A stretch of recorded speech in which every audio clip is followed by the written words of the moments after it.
Okay, resume tayo mga kapatid. Ituloy natin yung ating cash budget na discussion.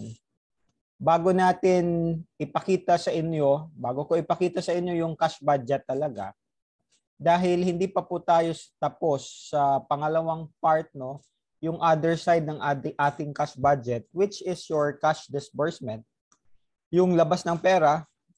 So, kailangan ko muna po itong ipakita sa inyo together with the AP details. Medyo mas maiksi lang naman ito, no? Kumpara doon sa ating cash receipts budget.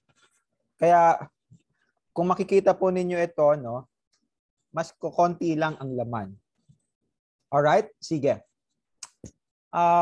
Ito po ang mga assumptions natin para mabuo po natin itong cash disbursement budget. Raw materials ay binibili po. Okay?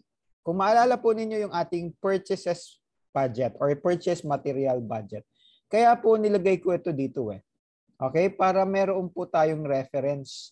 Ayan, lagyan ko lang nito. Para kita. Okay? Para mamaya mas mabilis hanapin. Hindi na natin ito kailangan puntahan pa sa ibang tabs, no? So, our purchase materials budget ay makikita po ninyo dito sa right side. Hinighlight ko po yung parang bandang dulo for the purchase cost kasi ito yung kailangan natin mamaya. Okay? Raw materials daw ay binibili on account. Paano naman yung ating credit terms dyan? The company pays 40% for each month's purchases kung kailan natin ito binili on the month of purchase.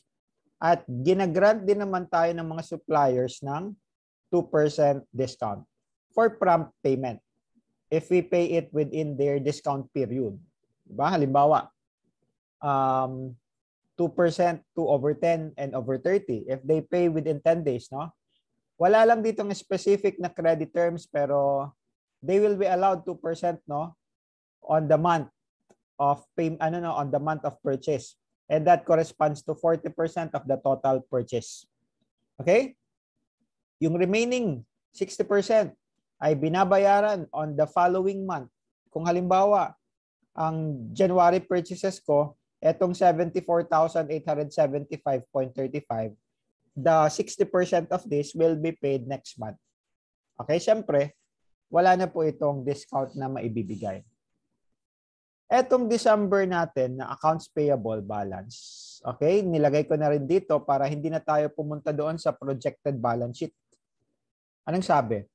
Ito daw na 42,504, it represents 60% ng December purchases. Okay? 60% ng December purchases ito. O kasi nga, kung nag-purchase ako ng December at hindi ko pa yun, yung 60% hindi ko pa babayaran ko pa sa January, the accounts payable ko yan by the end of December 31. Kaya ang sinasabi lang niya dito, 60% ito ng December purchases na mababayaran ko on January. Okay? Ito po ang ating cash disbursement budget for the first quarter. So we have January, February, and March. Meron din tayo ditong nilagay na column for the discount kasi meron tayong purchase discount.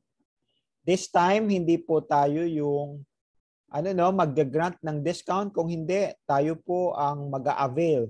Tayo yung makakatanggap ng discount if we pay on time. On the row side, meron tayong December AP balance. Meron tayong January, February, and March related purchases. Okay? Ayan. Sandali. Ba't may ganito? Ibaba ko lang muna po ito. There you go. Para happy. Ayan. Sige. Anyway, mamaya, explain ko. Class, dito muna tayo sa first row. December AP balance. Bakit ito nasa row ng January? Bakit siya nandito? Kasi, kung December purchases ito, at 60% ito ng December purchases, we are expecting that it will be paid on January because of our purchase patterns, no? Purchase and payment patterns. Kanina, collection patterns, no? Ito naman, purchase and payment patterns. 40-60 naman, ano? And wala naman na itong discount, so mababayaran po natin ito ng buo. Or dapat bayaran po natin ito ng buo. Okay, kaya dito since this is a cash disbursement budget, ilagay po natin ito for the month of January. Ito, total lang ito ha, don't be confused. Next, January. Ano itong tinutukoy nito na 29,351? Class, it is in reference to this amount here. I don't know if you can see it, but if ever na malabo po yung inyong mata, punta na lang po kayo doon sa purchase material budget na tab. Pero, eto lamang po yun. No? Yung purchase natin ng materials na 74,875.35, multiply natin ng 40%. Okay? O, sige. You can follow me, I-double check ko through my own calculator. 74,875.35. Multiply natin ng 40% because January purchases ito, 40% will be paid within the month. Magkano yon? 29,950. May 2% discount. Tanggalin natin yung 2%. Magkano ba yung 2% natin? That is 599. Ito po, nandito sa kanan. Okay, therefore, pag binawas natin yan, kakalabasan natin ay etong 29,351. Okay? Pag inad natin yung dalawa, ito yung buong 40%. 98% ito, 2% ito. Yung 60% nitong 74,875, sorry ha, kasi hindi na po naka-reflect dito yung mga decimals. Naka-round off na siya. So whole number po ito, pero yung ating basis ay may decimals, no? Pag nilabas po natin dito yung decimals, maglalabasan yan. Hindi talaga yan actual whole number. Naka-round off lang for presentation, pero may mga butal-butal po yan. Halimbawa, ito, na 44,925 mo, pag nanggaling ka dito sa 74,875.35, multiply mo ng 60%, this is 44,925.21. So, meron tayong butal dyan. Nagkataon lang na sa Excel, nakatago na yung dalawang decimal places. So, ganyan po natin siya ginagawa. We do it for January. We also do it for February. So, yung 72,661.60 times 40% times 2%, less 2% pala. Ito yon, double check na rin natin para sigurado.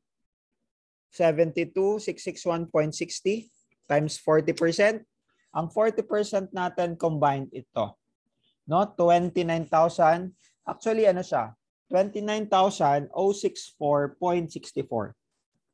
Pag binawas po natin yung 2%, ito yon, 581.29.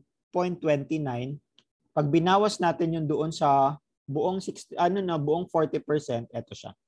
28,483 rounded off na. At yung 60% nung 72,661.60, yung 60% niyan, kailan mababayaran? Mababayaran on March.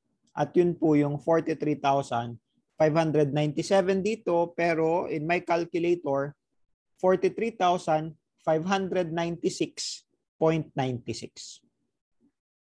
Ganon din naman po yan for March. Ang March natin magkano? 83,755.65. Multiply natin ng 40%. That is 33,502. Yung combination nitong dalawa. Yung 98% and 2%. 33,502.26 actually. Pag minultiply natin yung 2%, that is 670.05. No? Rounded off lang. Kaya, ang ating 98% is 32,832. Ano ang journal entry natin for prompt payment? We will debit the accounts payable for the 100%. 100% nitong yung 40% ha. Ang tinutukoy natin na 100%. Credit cash, etong amount na ito, credit purchase discount. Okay? Because yung purchase, ang normal balance nito ay debit, no? Purchase discount, normal balance nito ay credit. And usually, ginagamit natin yan if we are following the periodic inventory system. Okay? So, mas madali lang po yung ating cash disbursement budget. Or nagkataon lang kasi na mas simplified yung ating assumption. At yung nire-reference lamang po dito ng mga budgets ay etong ating raw materials. Okay? Sir, wala po yung labor, wala yung mga overhead. Pag may mga disbursement tayo diyan, kasama po dapat 'yan. Pero dito, we are only simplifying it, focusing it here in the purchase and materials budget. Okay? Pero dapat mako-cover dito lahat ng mga disbursements. Papakita ko sa inyo mamaya because dito sa cash disbursements budget, ang focus lang natin ay yung binayaran talaga for the purchases. Okay? Usually kasi may separate sa cash budget mo, makikita mo mamaya yung ating direct labor, overhead, kasama talaga yan disbursement. Pero dito sa cash disbursement budget, pinakita lang etong part na ito. Although when we are talking about cash disbursement budget, dapat nako-consider lahat ng mga labas na pera. Unless, pwede kasi sabihin na natin na may funding kasi may payroll fund kasi, kaya hindi natin siya isinasama dito.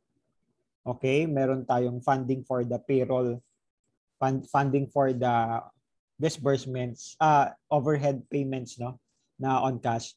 Pero technically, they are still cash disbursements. Hindi lang natin sinama dito to simplify it. Pero ipakita na lang natin siya doon sa cash budget. Okay? So I hope this is clear. And yung ating reservations that this is only limited to our purchases materials budget. Okay? Accounts payable. And this is why. Kasi when we are talking of cash disbursement, eto kasi, parang we are referencing it to our accounts payable. And normally kasi, yung salaries and wages expenses, tapos kapag accrued yan, salaries and wages payable, that is a separate account.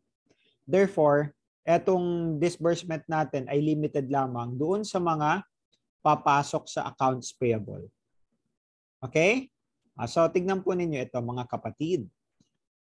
Students. Okay? Dito muna tayo sa AP. Ang AP natin na beginning galing doon sa last year, 42,504. Klaro na po ito sa atin. Siyempre, isi-settle natin ito for January. Kaya naka-debit siya dito. Isi-settle natin itong 29 for the month of January, 29,351. Pati na rin yung discount kasi this is the full amount, That is only for the month of January. Kaya kung titignan niyo po ito, okay, 71,855, eto class, Pero pag inad mo yung 599, okay? Eto yon ha? 70, ba't ayaw ayan, Etong 71,855, etong dalawa lang yan. Pero pag inad mo yung 599, eto siya. This is your total January disbursements. Okay? January purchases mo, nilagay natin dito. Pero nakatago lang yung butal, yung ating decimals. So, yung total na January disbursements mo, 725,454.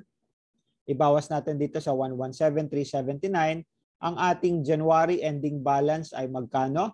Pag tinanong po tayo, magkano ang iyong January ending balance? That should be 44,925. Okay, then that will also be your beginning AP balance, for February. Add natin yung February purchases, etong 72,661.60. Bawas natin yung mga February disbursement. Una, etong 73,409 plus yung 581 na discount. Kaya siya, ang total na makikita ninyo dito ay 73,990. Ibawas natin yan sa total credits. No? This is your total debits for AP. Ito yung total credits. Kunin natin yung difference. Okay, ang makukuha po natin na ending balance ay 43,597 and that represents your February ending balance. Okay? Of course, pagdating naman ng March, add natin yung March purchases, 83,755.65. Naka-round off na. Tapos, ibawas natin yung March disbursements. Etong 76,429, okay? Plus alin yan? Etong 670. Etong for the month of March na discount. Kaya ang total disbursements ko for March ay 77,099. Nakuha?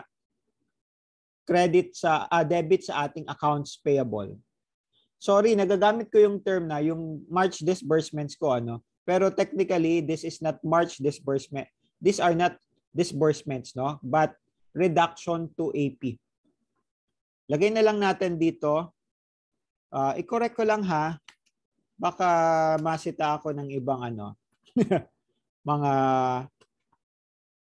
makapanood nito. Sige. Kasi hindi naman hindi naman technically disbursement yung ating discount kasi hindi naman tayo maglalabas ng pera dyan. But it's more of a reduction to AP. Okay? Better na. Kahit ako comfortable na rin. Okay, so 127,353 yung total credits minus yung total debits ko na 77,099. Ang makukuha ko po ay yung ending March ending balance March balance ng ating accounts payable.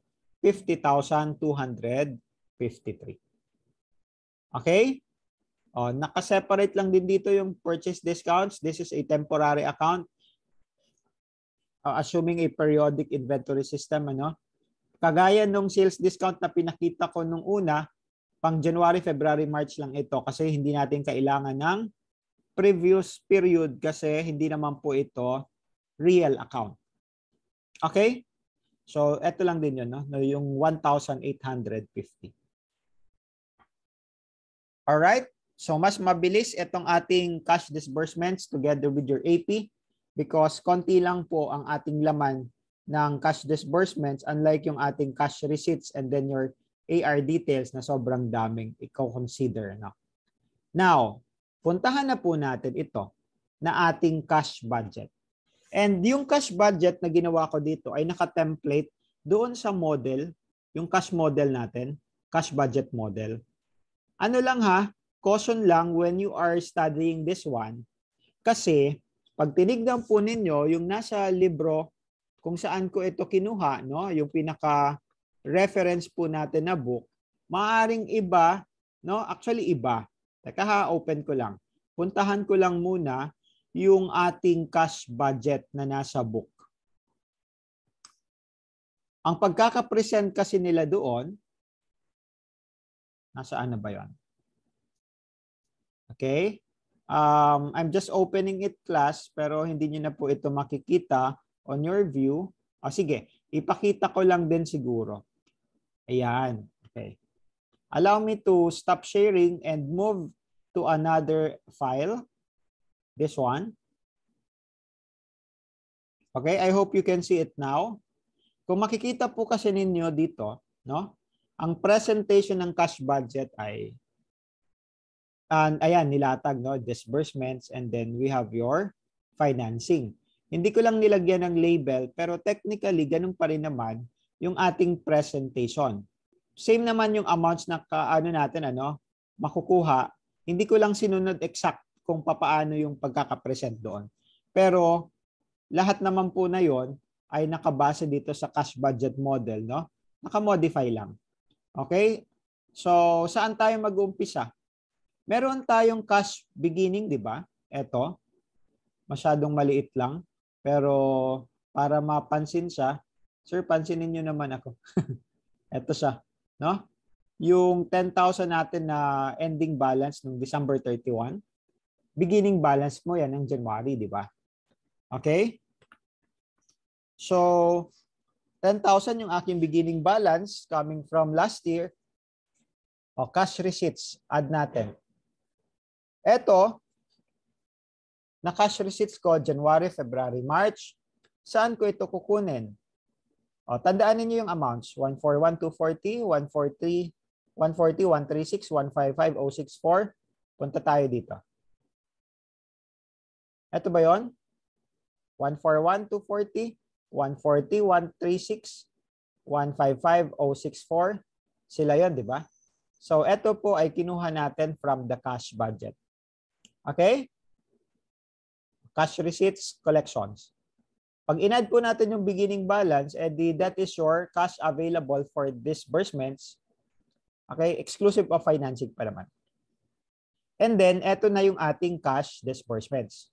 Yung purchases natin, naka-reference po ito, yung 71,855, 73,409, 76,429.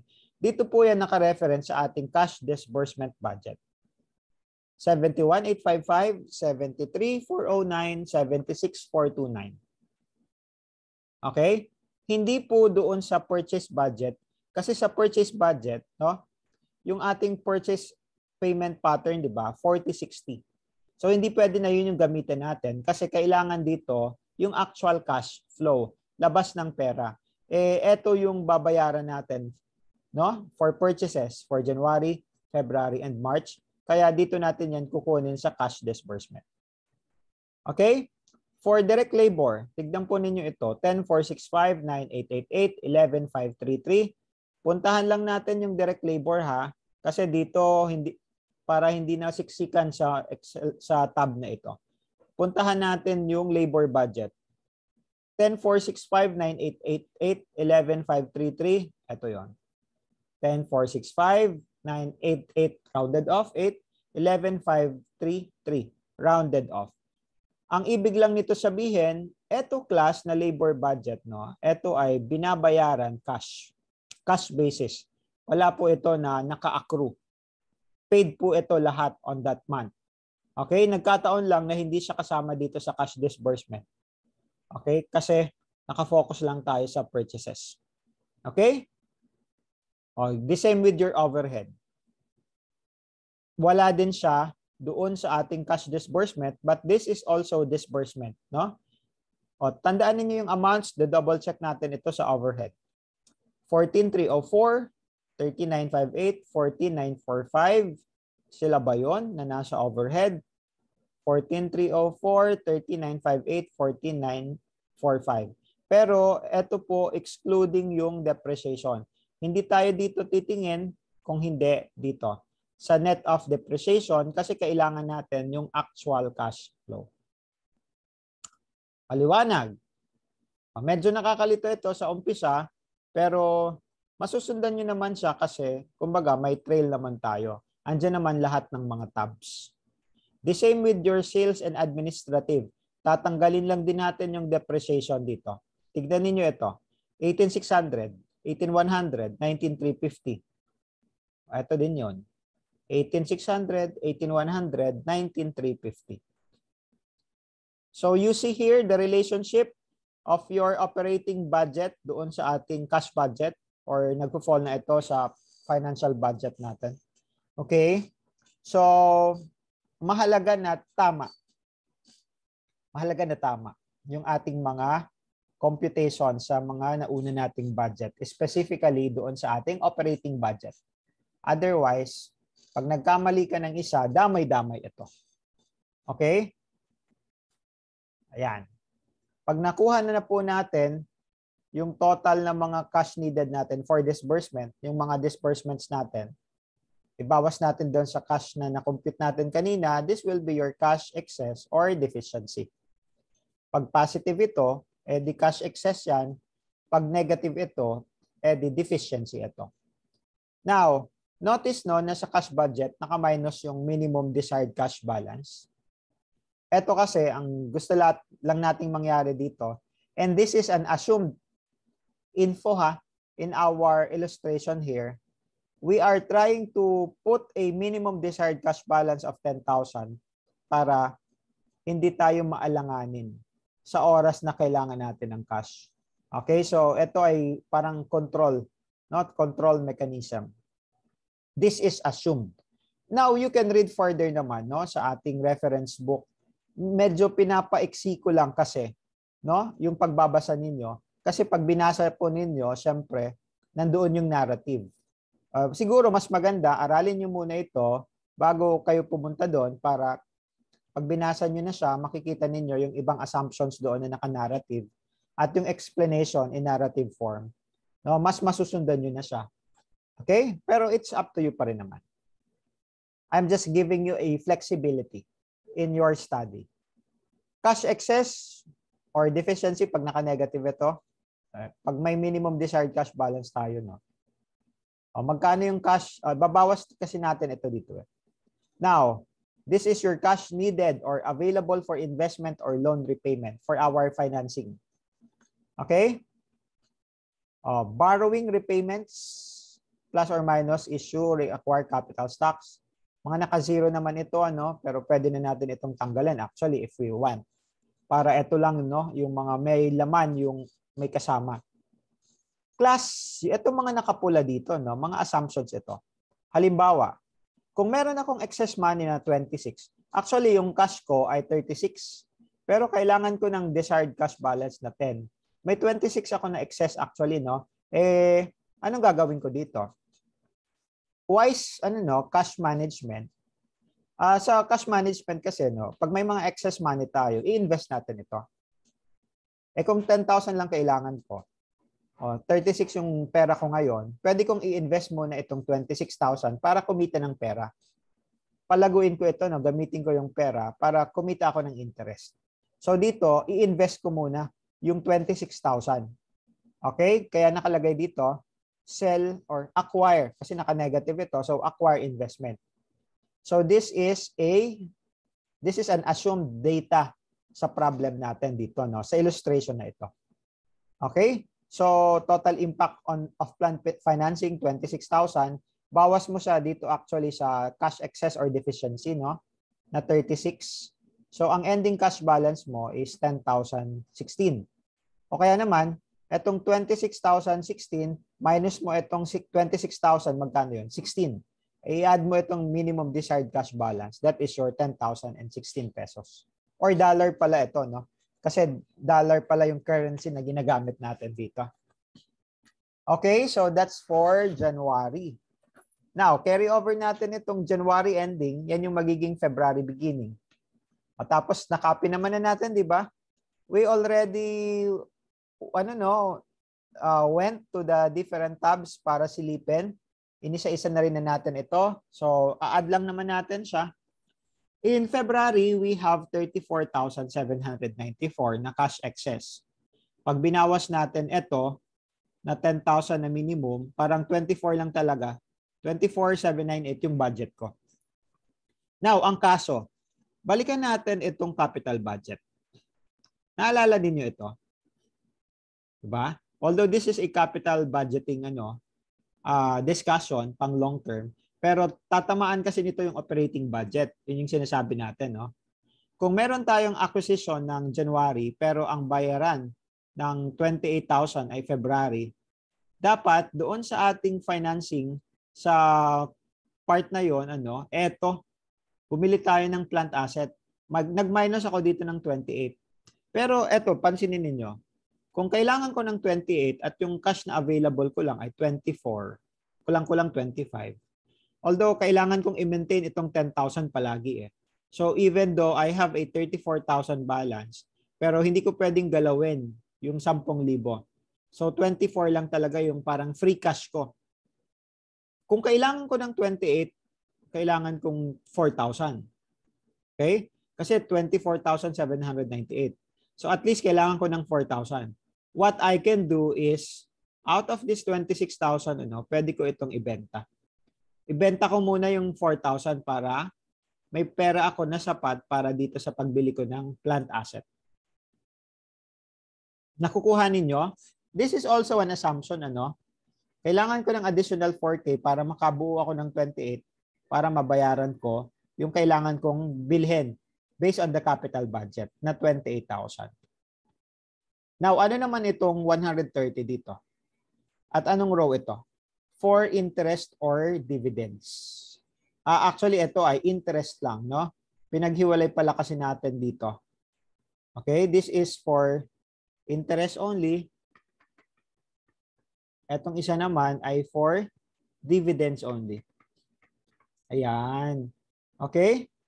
Now, etong 130, ang assumption natin dito is that dito sa investment natin, meron itong rate, no, interest rate na 6%. Okay? So kung 26,000 times 6%, no? Yung 6% naman is annual.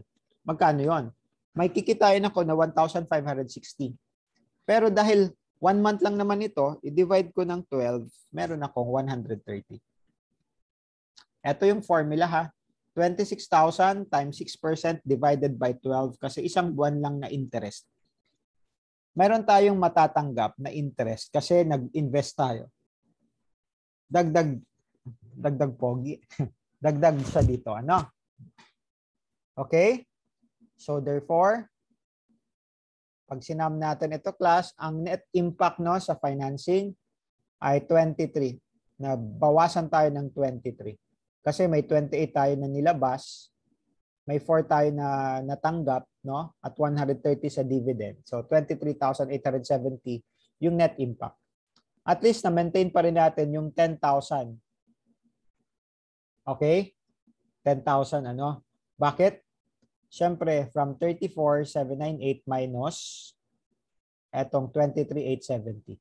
Or 24,798 minus 23,870 plus yung ating minimum desired cash balance. Okay? O, isang month na lang. March is the carryover of ending ng February. Plus yung cash receipts natin, minus yung ating mga disbursements. Ang cash excess or deficiency natin ay 43,000. I-set aside natin yung 10,000 na assumed na minimum desired cash balance. So may pera pa ako na 33,736. Ngayon, meron pa tayong additional assumption. We are trying to assume here, no, na meron akong ibabayaran na 45,000 dividends sa aking mga stockholders.